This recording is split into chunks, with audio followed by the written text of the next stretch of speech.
പതി ക്രിയേഷൻസിൻ്റെ മറ്റൊരു പുതിയ എപ്പിസോഡിലേക്ക് എല്ലാവർക്കും സ്വാഗതം. ഇന്നത്തെ വീഡിയോ എന്ന് പറയുന്നത് ഒരു അടിപൊളി ഗോത്ര നൃത്തമാണ്.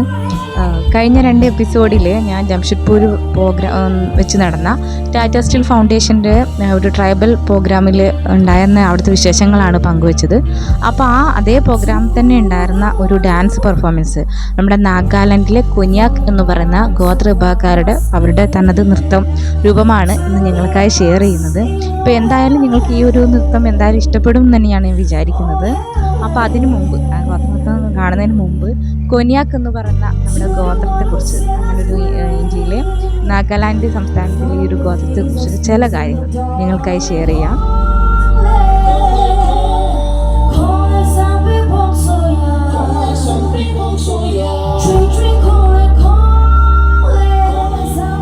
നാഗാലാൻഡിലെ പ്രധാനപ്പെട്ട ഒരു ആദിവാസി ഗോത്ര വിഭാഗമാണ് കൊന്യാക് എന്ന് പറയുന്ന ആദിവാസി ഗോത്രം.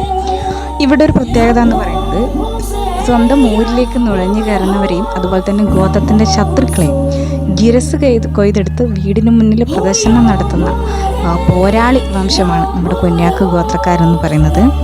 ഇപ്പം നിലവിൽ ഈ പറഞ്ഞ തലവേട്ട, അതായത് തല അറുത്തു മാറ്റുന്ന രീതിയിലുള്ള ആചാരങ്ങൾ അവരൊഴിവാക്കിയിട്ടുണ്ട്. പക്ഷേ എന്നാൽ പോലും ആദിമകാല പാരമ്പര്യവും ആചാരങ്ങളും ഇന്നും പിന്തുടരുന്ന ഗോത്രവർഗമാണ് കൊന്യാക് ഗോത്രം എന്ന് പറയുന്നത്. പിന്നെ ഇവരുടെ ഒരു പ്രത്യേകത, കാട്ടിറച്ചി ഒഴിവാക്കാനാകാത്ത ഒരു ഇനമാണ് ഇവരുടെ ജീവിതത്തിലെ ഭക്ഷണ ഇനങ്ങളിൽ. അതുപോലെ കൊന്യാക് ഗോത്രക്കാർ നാഗാലാൻഡിൽ മാത്രമല്ല അരുണാചൽ പ്രദേശിലും ഇന്ത്യയുടെ അയൽരാജ്യമായ മ്യാൻമറിലും വ്യാപിച്ചു കിടക്കുന്നുണ്ട്. പിന്നെ മറ്റൊരു കൗതുകകരമായ ഒരു പ്രത്യേകത എന്ന് പറയുന്നത് ഈ കൊന്യാക് ഗോത്ര രാജാവിൻ്റെ കൊട്ടാരത്തിൻ്റെ ഭാഗങ്ങൾ ഇപ്പോൾ ഉള്ളത് നിലവിൽ നേർപകുതി ഇന്ത്യയിലും നേർപകുതി മ്യാൻമറിലുമാണുള്ളത്.